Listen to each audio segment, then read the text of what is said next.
अंगणवाडी सेविकांसाठी उपमुख्यमंत्री सुनेत्रा पवार यांच्याकडून आनंदाची घोषणा. आदित्य ठाकरे डायरेक्ट रडल्या. मानधनात वाढ होणार, मोठा निर्णय. अंगणवाडी 11 मार्च. Breaking news. तर पाहूया बातमी खालीलप्रमाणे सविस्तर. तत्पूर्वी जर का तुम्ही चॅनलवर नवीन असाल तर चॅनलला लाईक करा, सबस्क्राईब करा आणि समोर बेल आयकॉन क्लिक करा.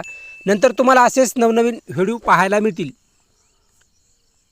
अरे संसार संसार. अजितदादाच्या आठवणींनी सुनेत्रा पवारांचे डोळे पाणावले. आदित्य ठाकरेंनाही अश्रू अनावर.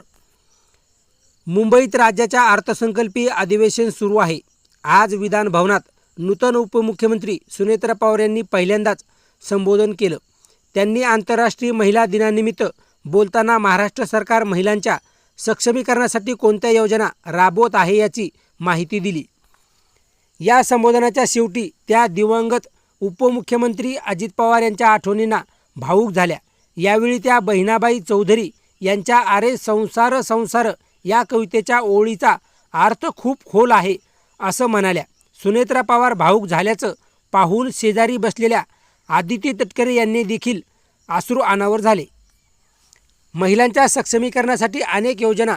विधान भवनात आज राज्याच्या उपमुख्यमंत्री सुनेत्रा पवार यांनी आपले पहिले संबोधन केलं. त्यांनी आंतरराष्ट्रीय महिला दिनाच्या प्रस्तावाला उत्तर दिलं. यावेळी त्यांनी राज्य सरकार महिलांसाठी कोणकोणत्या योजना राबवत आहे, या महिलांच्या सक्षमीकरणासाठी कोणती पावले उचलली आहे याची माहिती दिली. यावेळी बोलताना सुनेत्रा पवार यांनी आमचे सरकार हे महिलांच्या सुरक्षेसाठी कटिबद्ध आहे. राज्यातील बेपत्ता मुलींना शोधण्यासाठी ऑपरेशन मुस्कान राबवलं जातं अशी माहिती दिली. तसेच त्यांनी लाडकी बहीण योजनेच्या प्रभावी अंमलबजावणीसाठी देखील प्रयत्न करणार असल्याचं सांगितलं.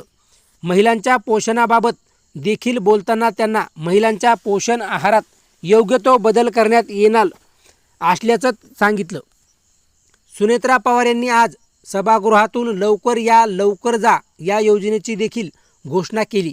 याद्वारे मुंबईतील शासकीय सेवेतील महिला कर्मचाऱ्यांसाठी विशेष संकल्पना राबवण्यात असल्याचं त्यांनी जाहीर केलं.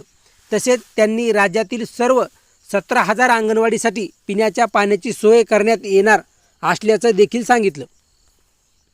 सुनेत्रा पवार यांनी मोठी घोषणा करत केंद्राच्या धर्तीवर राज्यातील महिलांना देखील 180 दिवसाची प्रसूती रजा देण्यात येईल असं जाहीर केलं. तसेच त्यांनी शेतकरी महिलांसाठी लवकरच धोरण तयार करण्यात येईल अशी माहिती दिली. त्यांनी शक्ती कायदा लवकरात लवकर सहमत व्हावा यासाठी शासन दरबारी आग्रही राहणार असल्याचंही देखील त्यांनी सांगितलं.